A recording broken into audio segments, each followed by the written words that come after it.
আসসালামু আলাইকুম ওরহমতুল্লাহি ওবারাকাতুহু।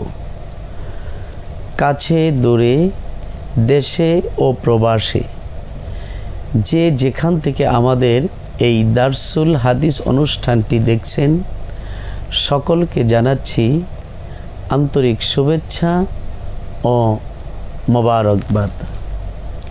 আজকে দারসুল হাদিস অনুষ্ঠানে আমি আপনাদেরকে একটি হাদিস শোনাব।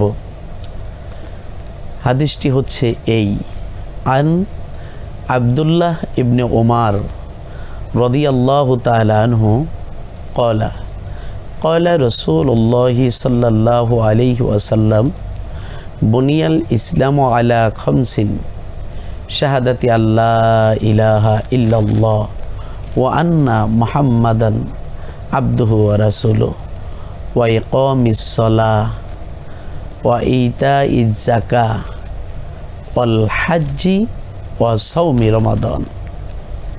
ইরশাদ হচ্ছে, মহানবী হযরত মুহাম্মদ সাল্লাল্লাহু আলাইহি ওয়াসাল্লাম বলেছেন, পাঁচটি খুঁটির উপর ইসলাম প্রতিষ্ঠিত।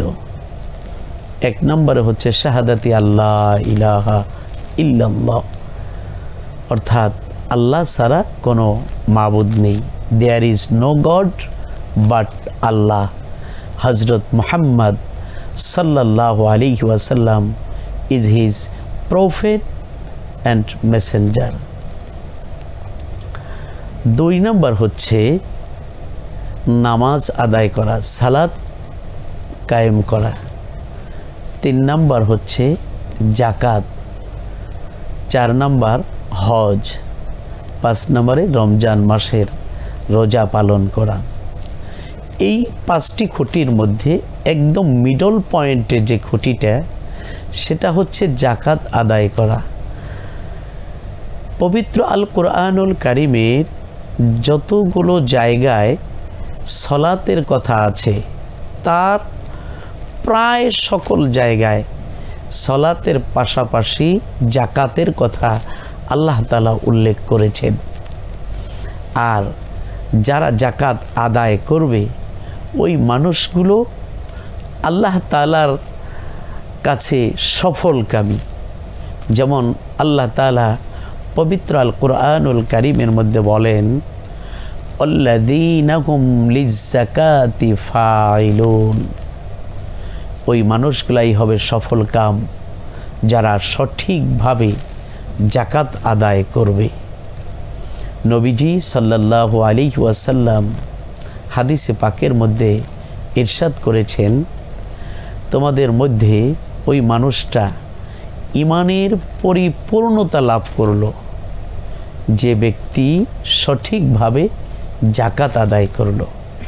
কেননা আমরা অনেকেই আছি, নামাজ পড়ি, রোজা রাখি, কিন্তু সামর্থ্যবান হওয়ার সত্ত্বেও জাকাত আদায় করি না। সেই জন্য জাকাত আদায় করা এটা কিন্তু বড় একটা ত্যাগের বিষয়। সুতরাং জাকাত গুরুত্বপূর্ণ একটি বিষয়। এই জাকাতের মাধ্যমে সমাজ থেকে অভাব অনটন দূর হয়ে যায়। এই জাকাতের মাধ্যমে একে অপরের প্রতি, ধনী গরিব, একে অপরের প্রতি পারস্পরিক আন্তরিকতা, ভালোবাসা, প্রেম, প্রীতি, আদর, স্নেহ, মায়া, মমতা বেড়ে যায়। একে অপরের প্রতি মানুষ শ্রদ্ধাশীল হয়ে যায়। বিশেষ করে গরিব, ফকির, মিসকিন, হতদরিদ্র এই মানুষগুলো ধনীদের প্রতি শ্রদ্ধাশীল হয়, তাদের প্রতি সম্মান দেখায়। জাকাতের মাধ্যমে সমাজে আর্থিক অসচ্ছলতা তো দূর হয়ই, শুধু তাই নয়, খুন খারাপি, চুরি, ডাকাতি, রাহাজানি এগুলাও দূর হয়ে যায়। কেননা মানুষ তো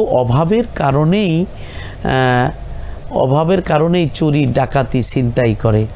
আর জাকাত প্রতিষ্ঠার মাধ্যমে সমাজের মধ্যে কোনো অভাব থাকবে না। আর যদি অভাব না থাকে তখন চুরি ডাকাতি খুন রাহাজানি ছিনতাই এই সকল কাজগুলো হবে না। যেমন আমি একটা উদাহরণ দিই, কোনো একটা সমাজে 100 ঘর যদি খানা থাকে, ধরে নিন 100 ঘর খানা, তার মধ্যে 50 ঘর এমন যে যারা জাকাত দেওয়ার মতো না আবার জাকাত নেওয়ার মতো না, অর্থাৎ মধ্যবিত্ত পরিবার। এবার বাকি 50 ঘরের মধ্যে 25 ঘর জাকাত দেওয়ার মতো আর 25 ঘর হচ্ছে নেওয়ার মতো। এই দেওয়ার মতো 25 ঘর তারা যদি জাকাত আদায় করে, যেমন একজনের জাকাতের টাকা পুরোটাই একজনকে দিয়ে দিল, এভাবে 25 ঘর যদি ওই গরিব দুস্থ অসহায় 25 ঘরকে জাকাত দিয়ে দেয়, দেখা যাবে প্রথম বৎসরই 10 থেকে 15 ঘর উঠে আসবে সচ্ছল হিসেবে। এরপর পরের বছর আবার ওই 25 ঘর, পরবর্তী বছরে হয়তোবা 10 থেকে 15 ঘর দুস্থ অসহায় রয়ে গেল, তাদেরকে যদি জাকাতের টাকাগুলা দিয়ে দেয়, দেখা যাবে যে ওই বছর আরও 10টা ঘর উঠে আসবে, পরের বছর থাকবে 5 ঘর। এই 5 ঘরকে যদি 25 ঘরের জাকাতের টাকা দিয়ে দেয়, দেখা যাবে ওই 5 ঘর ধনী মানুষে পরিণত হয়ে যাবে। সুতরাং এই জাকাত ব্যবস্থা চালু করার মাধ্যমে যদি ইসলামী শরিয়া ভিত্তিক আমাদের এই বাংলাদেশে জাকাত ব্যবস্থা চালু হয়, 3 থেকে 4 বছরের মধ্যে বাংলাদেশে অভাব বলতে কোনো কিছু থাকবে না। এই জাকাত ব্যবস্থা চালু করার জন্য আমাদেরকে সেই রকম মানুষকে ক্ষমতায় আনতে হবে। যেমন আল্লাহ তাআলা পবিত্র আল কোরআনুল কারীমের মধ্যে বলেন, আল্লাযীনা ইম্মাক্কান্নাহুম ফিল আরদি আকামুস সালাহ ওয়া আতাউজ যাকাহ ওয়া আমারু বিল মারুফ ওয়া নাহাউ আনিল মুনকার। ক্ষমতায় ওই সকল মানুষগুলা আসবে যারা ক্ষমতায় আসার পরে 1 নম্বরে আকামুস সালাহ, সালাত প্রতিষ্ঠা করবে। 2 নম্বরে ওয়া আতাউজ যাকাহ, জাকাত কায়েম করবে, জাকাত প্রতিষ্ঠা করবে, জাকাত আদায় করবে। 3 নম্বরে ওয়া আমারু বিল মারুফ, মানুষকে সৎ কাজে আহ্বান করবে। ওয়া নাহাউ আনিল মুনকার, মানুষকে অসৎ কাজে নিষেধাজ্ঞা প্রদান করবে। এবার জাকাতের নিসাব, কারো মালিকানায় 7.5 তোলা প্রয়োজনের অতিরিক্ত, কারো মালিকানায় প্রয়োজনের অতিরিক্ত 7.5 তোলা স্বর্ণ অথবা 52 তোলা রৌপ্য অথবা তদপরিমাণ সম্পদ যদি পূর্ণ 1 বৎসর থাকে, তাহলে ওই ব্যক্তির উপর জাকাত আদায় করা ফরজ। এবার জাকাতের পরিমাণ আমরা জেনে নেব। জাকাতের পরিমাণটা হচ্ছে, টাকা পয়সার ক্ষেত্রে জাকাতের পরিমাণ হচ্ছে শতকরা 2.5 টাকা। তাহলে 1000-এ 25 টাকা, 1 লাখে 2500 টাকা। যদি 2 লাখ টাকার জাকাত দিতে হয় তাহলে 5000 টাকা হবে। 3 লাখ টাকার জাকাত যদি দিতে হয় তাহলে 7000 টাকা হবে। এবার আসুন উটের ক্ষেত্রে, উট, গরু, ছাগল, ভেড়া, পশুর ক্ষেত্রে জাকাতের পরিমাণটা কেমন হবে। কারো মালিকানায় যদি 5টি উট থাকে, তাহলে 5টি উটের ক্ষেত্রে 1টি ছাগল অথবা ভেড়া জাকাত দিতে হবে। যদি 10টি উট থাকে তাহলে 2টি ছাগল অথবা ভেড়া জাকাত দিতে হবে। এভাবে 15টি থাকলে 3টি, 20টি থাকলে 4টি। কিন্তু 25টি উট যদি কারো মালিকানায় থেকে যায়, তাহলে সেক্ষেত্রে 1 বছর বয়সের উটটি জাকাত প্রদান করবে। সম্মানিত দর্শক শ্রোতা ভাই ও বোনেরা, আজকে আমরা জাকাত সম্পর্কে আলোচনা করলাম।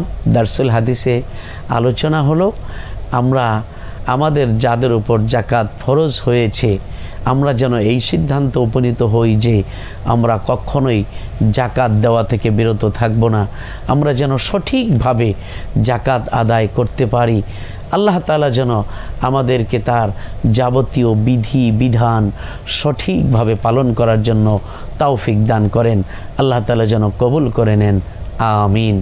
আসসালামু আলাইকুম ওয়া রাহমাতুল্লাহি ওয়া বারাকাতুহু।